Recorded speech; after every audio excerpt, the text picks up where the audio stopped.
네, 안녕하세요. 판다주식TV입니다. 11월 5일 금요일 밤에 준비한 영상이고요. 이번에 준비한 영상은 이 중국의 증권사, 주요 증권사에서 부동산 시장 관련한 리포트 내놓은 것이 있었습니다. 네, 그 내용 토대로 해서 중국 부동산 시장 간략하게나마 한번 체크해 볼 수 있는 영상이 되겠습니다.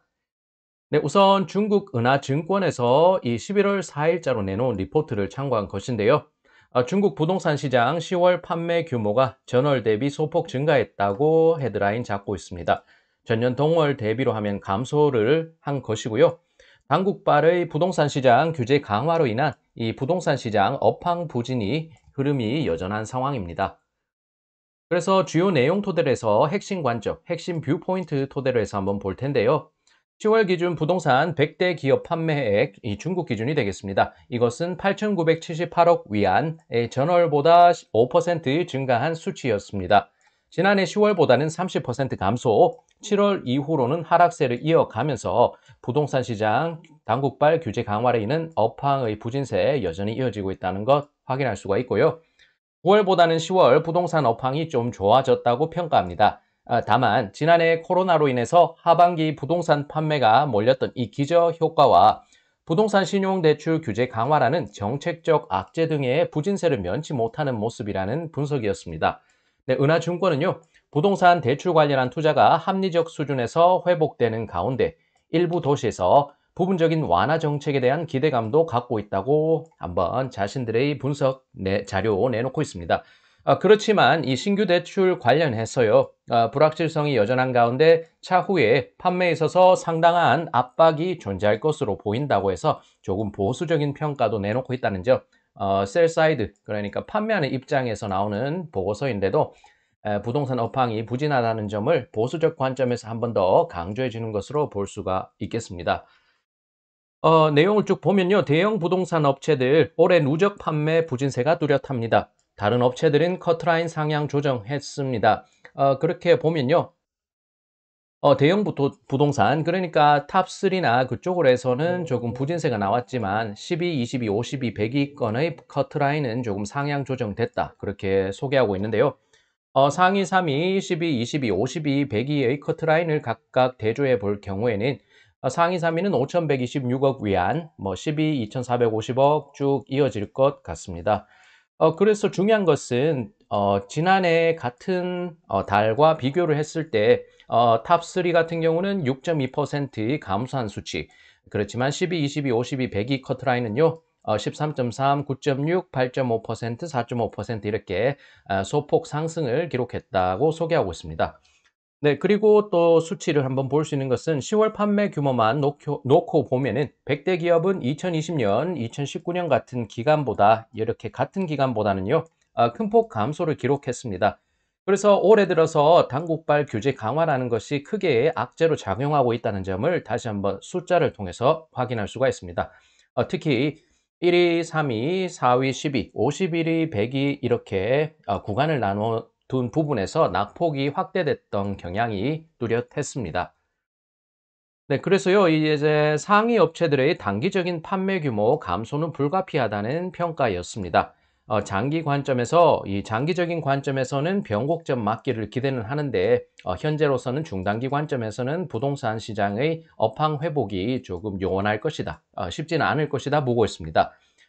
그렇게 해서 10월 판매 상위 3위는 비구이 위안, 빠오리 파잔하고 롱창 중국 등 해서 롱창 중국 등 이렇게 10월 판매액은 각각 588억 위안, 510억, 1천만 위안, 510억 위안으로 해서 전년 동기 대비를 할 경우에는 모두 지난해 코로나로 인해서요. 상반기에는 부동산 시장의 여팡이 조금 주춤했다가 하반기에 개발하는 것이 몰리면서 기저효과가 좀 나타난 것 같습니다. 그러면서 올해 이 10월 달 21.6% 감소, 7.25% 감소 이렇게 판매 상위 3위가 전년 동월 대비했을 때는 상당히 부진했다. 그렇게 소개하고 있습니다.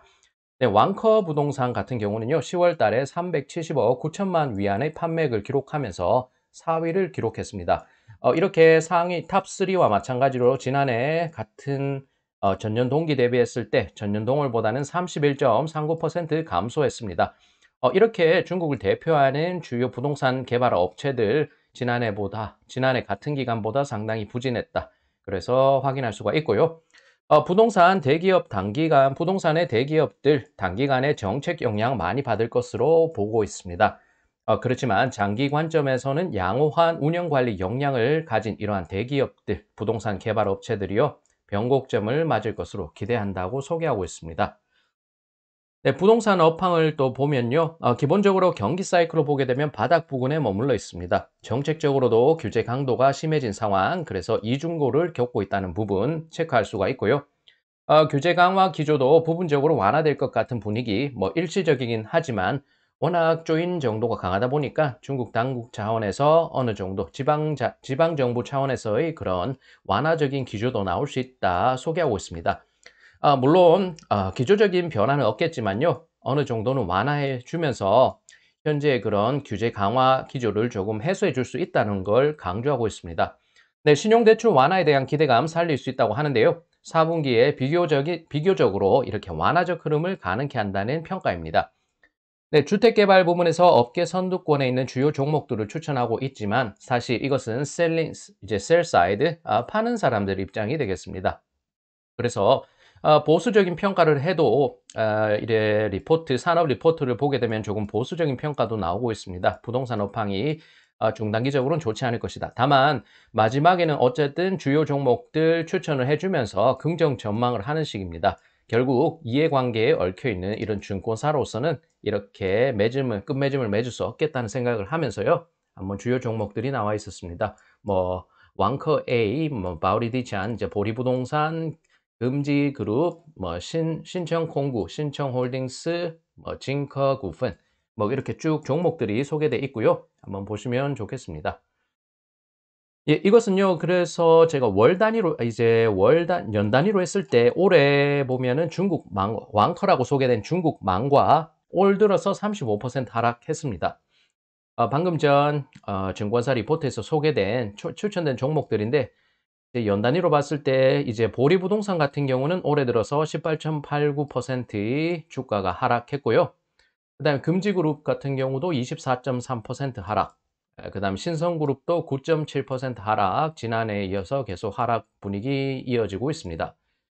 금과 부동산 같은 경우는 38.7%의 낙폭을 좀 키웠던 걸 볼 수가 있고요.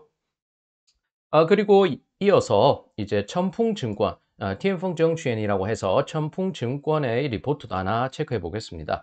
천풍증권은 부동산 산업 리포트에서 부동산 이제 세금과 관련된 제도 개혁 시범 사업을 개시하게 됐다. 그러면서 헤드라인에 잡혀 있는 것, 1, 3분기 부동산 대출 증가 속도의 둔화세가 뚜렷하게 나타났던 중국의 부동산 업계였다. 그렇게 소개하고 있습니다.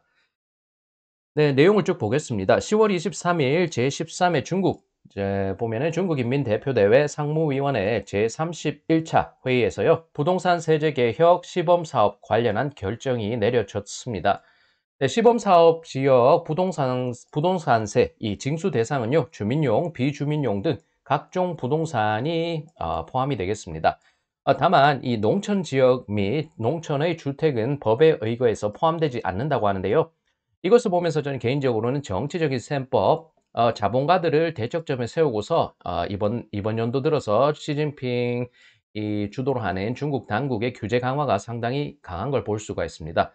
내년에 시진핑이 장기 권력 유지하기 위해서 권력 지속을 위한 포퓰리즘 정책이 올해 우후죽순 나오고 있는 공산당 창당의 100주년 2021년이 되겠습니다. 사실 이런 것은 사람마다 보는 관점이 다를 것이니까요. 어쨌든 그런데 권력 욕이 이리도 무섭구나라는 제 개인적인 생각이 들었습니다.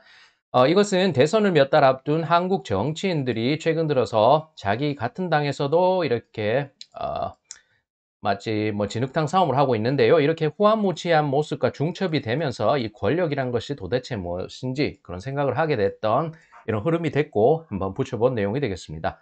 네, 시범사업 기한은 5년으로 하고요. 조건이 성숙될 경우에 이에 따라서 법률을 구체적으로 제정하면서 만들어 나갈 것이다. 그렇게 소개를 하고 있습니다.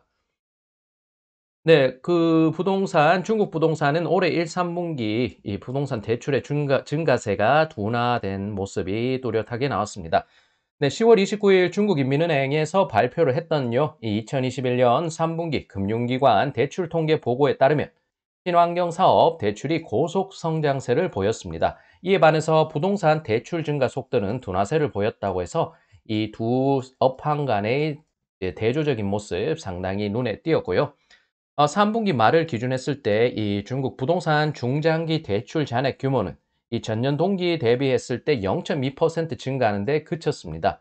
2분기 말보다는요, 3%포인트 감소를 하면서 추세적으로 상당히 부진했다는 걸 확인할 수가 있습니다. 네, 그리고 내용을 또 보면요. 부동산 시장의 도시 단위 정책 발표. 이 다수 도시들은 부동산 임대차, 자금 관리, 감독 관리 강도를 상당히 강화했던 최근까지의 흐름이었습니다. 지난달 27일 항저우시의 주택보장 및 부동산 관리국에서는요. 부동산 임대차, 자금 감독 관리를 더욱 명확히 하는 통지를 발표한 바 있습니다. 네, 이 밖에도 텐진시에서도요, 신규 주택, 상품, 청약금 관련한 감독 관리 사업 요구 및 통지 등을 발표하면서 이 부동산 시장 규제 강화에 대한 의지를 다시 한번 드러낸 바가 있었습니다. 네, 이렇게 부동산 공급과 관련해서 중국 당국은 관련 규범을 내놓고서 부동산 시장의 질서를 바로잡는 것을 주된 목표로 할 것으로 이 증권사는 분석했습니다. 또한 이 수요 측면에서는요, 투기 수요를 억제하고 신규 주택 수요자에 대한 우대 정책을 확대하는 식으로 이렇게 차별화된 투트랙 전략식으로 해서 수요 부분을 잡겠다는 이 방안을 내놓고 있습니다. 네, 도시 지역 내 부동산 수급 상황 관련한 이런 추세가 이제는 일반적 양상이 될 것으로 분석하고 있습니다. 장타이화 하면서요. 그리고 쭉 이어가면요. 부동산 세제개혁 시범 사업이 정식 시작되는 상황을 맞은 가운데 단기적으로는 이 부동산 시장에 상당한 충격을 가할 수 있을 것으로 전망을 했습니다. 장기적으로 보면요. 부동산 가격은 주택 수급 관련한 기본적 원리로 인해서 결정이 되고 맞춰질 것으로 본다고 소개하고 있습니다. 이렇게 당국발 규제 강화를 통해서 투기 심리, 투기 수요가 조금 줄어들면서 이제는 수급 원리에 따라서 부동산 가격이 적절한 수준에서 조절되어 갈 수 있다. 그렇게 장기적인 관점에서 분석을 하고 있습니다. 네, 선도업체들, 성장 가도의 업체들, 부동산 관리 부분에서 양호한 업체들, 저평가 매력주 등을 추천을 했던 이 증권사 역시 셀 사이드로서 팔아먹는 사람의 입장에서 이해관계가 얽혀 있다 보니까요.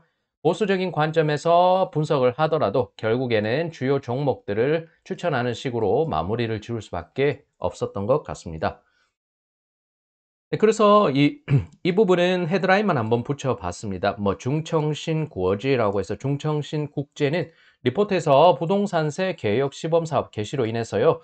단기적으로 중국의 부동산 업황에서는 부정적 영향을 받을 수 있다고 분석했습니다. 단기 관점에서는 지역 단위로 분포하고 있는 이 부실한 부동산 기업들의 이 크레딧 위기 상황을 주시해야 한다고 한번 조금 더 이 보수적인 관점에서 이 리포트를 내놓은 것이 아닌가 한번 해석해 볼 수가 있겠고요. 국내 매체 같은 경우에는 이렇게 2주일 전에 중국 부동산 보유세 시범 도입 내용을 소개하고 있었습니다. 네, 영미권 매체는 뭐 지속적으로 해서 중국 부동산의 불확실성 그리고 이에 따른 증시 부진을 지속적으로 주목하고 있습니다. CNBC 같은 경우는 3시간 단위에 걸쳐서 이 홍콩 증시 시황을 소개를 하면서요. 항성 인덱스 leads losses in Asia as Chinese real estate shares fall이라고 소개를 하면서 중국 여기 부동산 관련주 부진 가운데 항생 지수가 낙폭을 확대했다는 시황 뉴스 나온 가운데 3시간 이후에 그다음에 카이사가 보면은 카이사라는 부동산 개발 업체에서요. 홍콩 거래 중지 뭐 일시적으로 중지를 했다. 그런 관련된 시황 뉴스를 소개하고 있었습니다.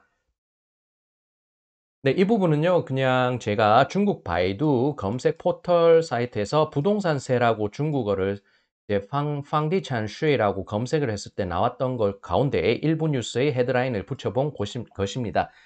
다양한 기사들이 오늘도 나오고 있었고요. 이 증세란 것은 사실 정치인들의 인기를 떨어뜨릴 수 있는 폭탄, 대중들의 인기를 이제 감소시킬 수 있는 폭탄이 될 수도 있는데 그렇게 쉽게 꺼내놓을 수 있는 카드가 아니라고 개인적으로는 생각을 하는데요. 어쨌든 중국이라는 곳은 사회 이제 권력 시스템 자체가 일당 독재의 권위주의 정치 이제 체제이다 보니까 이런 선택도 가능한 것 같습니다. 그만큼 지도자들, 공산당의 입지가 굉장히 탄탄하고 굳건하고 뭐 상명하달식으로 공산당이 명령을 하면 밑에서는 시행하는 식으로 돌아가는 구조다 보니까요. 이렇게 가능한 것 같습니다. 네, 물론 부동산세 관련한 논의는 아주 오래전부터 지속돼 왔던 중국이었습니다.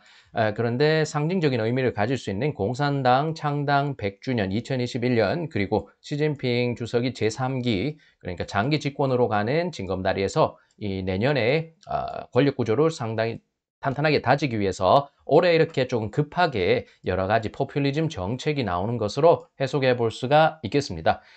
네, 이렇게 보면요. 제가 한 줄로 이렇게 생각을 했는데요. 언론 논조를 보게 되면 어쨌든 중국의 부동산세 당위성을 강조하면서 당국 입장을 대변하는 데 집중하는 그런 언론의 흐름, 그런 느낌을 받을 수가 있었습니다. 네, 이 부분은 이에 관련된 내용을 정리를 하면서 최근 이 우리나라 그리고 우리나라 사회에서 조금 이슈가 될 만한 요소들 그 내용을 보면서 제 의견을 조금 덧붙여 봤습니다. 그냥 재미로 한번 봐주시면 좋겠고요. 중국의 부동산세 주사위는 던져진 것 같습니다. 이제 돌아올 수 없는 그 강을 건넌 것 같고요. 올해 포퓰리즘 정책 피날레를 장식할지 아니면 또 다른 당국발 규제 강화 이슈가 또 부각이 될지 11월 그리고 12월 이제 올해도 이제 막바지에 접어들었는데 중국은 여전히 불확실한 요소가 지속적으로 출현하고 있다는 걸 보여주고 있습니다. 이 소식은요, 이 사회면에서 나오고 있고, 장가오리라는 사람은 시진핑과도 가까운 측근이라고 볼 수 있는데요. 그리고 상하이방, 장쩌민의 추천 하에서 상하이방 인물로서 상당히 높은 지위를 가진 사람인데, 최근 중국을 대표하는 여성의 테니스 선수 미투가 나왔고 있고, 국내 언론에서도 조금 떠들썩했던 것으로 보이는데요. 이걸 보면은 권력층 간의 세력 다툼 및 암투인지도 모르겠고 아무래도 중국의 전국이 혼란스러운 가운데 다양한 소식들 조금 시진핑의 장기 집권의 불확실성 요인으로 작용할 수 있는 그런 전국 혼란하게 만드는 재료들이 조금 쏟아져 나오는 것 같습니다. 이것은요, 우리 국내 증시, 그리고 전반적 시장 전체, 그리고 대한민국 이 물류 업계에 조금 위기를 가중시킬 수 있는 그런 것인데, 요소수 대란이 나타나고 있었고, 사설에서도 많이 다루고 있었습니다. 중국발 공급 차단 가운데 10배 웃돈 줘도 구하기 어렵다고 하면서 이 요소수 대란이 나오고 있으며, 뭐 태스크포스 뭐 사후 약방문이라고 소일고 외양간 고치는 것도 아닌데 당국은 언제나 이 사태보다 사안을 처리하는데 상당히 늦게 대응을 하는 것 같습니다.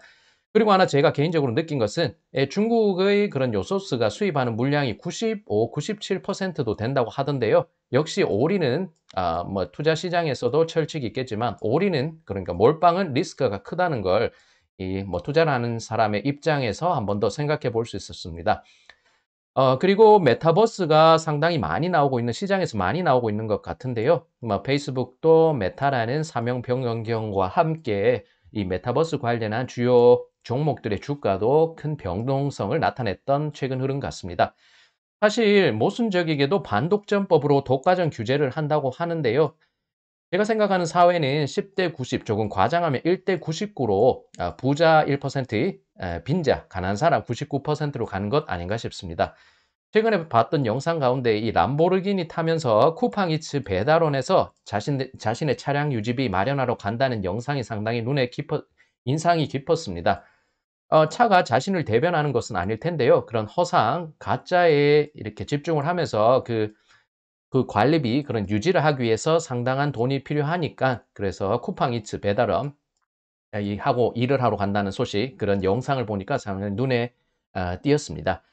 레디 플레이어 원이라는 영화 기억하실지 모르겠는데요. 스티븐 스필버그 감독이 최근 몇 년 전에 만들었던 영화인데 이것에서 메타버스로 야기될 이 빈부격차를 상당히 잘 보여준 것 같습니다.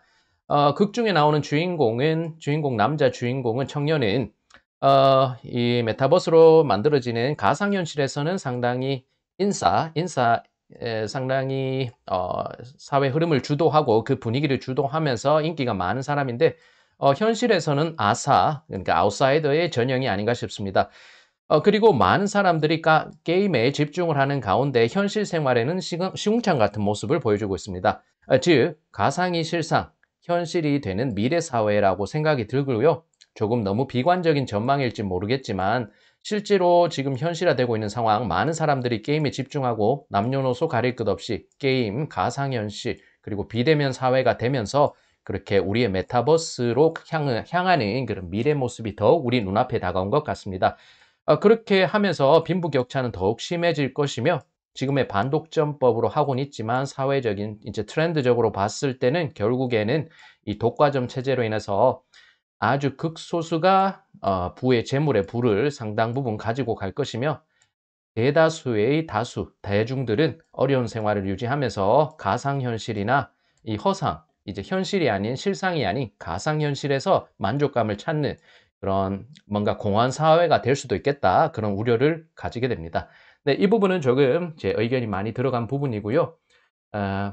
부동산, 중국 부동산 관련해서 조금 도움이 되는 인사이트가 될 수 있는 하나의 영상이었으면 바라겠습니다. 네, 여기까지 판다 주식 TV였습니다. 네, 중국 시장 보시는데 조금이라도 유익한 영상이었으면 하고요. 네, 구독과 좋아요, 영상이 유익하셨다면 구독과 좋아요 부탁드립니다.